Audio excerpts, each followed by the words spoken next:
Perkenalkan kepada anda kitab hadis yang paling sahih selepas Al-Quran, warisan yang dijaga, diteliti dan diakui ulama sepanjang zaman, Sahih Al-Bukhari.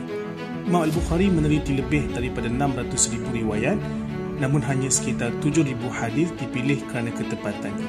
Setiap hadis ditapis dengan syarat yang sangat ketat, bukan sekadar hafalan tetapi ketelitian sanad, peribadi perawi dan kesinambungan periwayatan.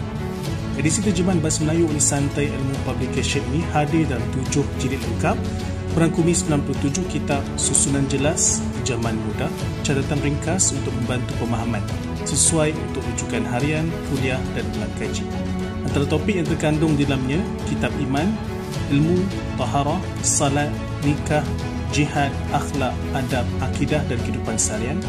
Setiap bab bukan sekadar hukum, tapi bagaimana Rasulullah SAW menghayati kehidupan, bagaimana baginda bercakap, berehat, menyelesaikan masalah.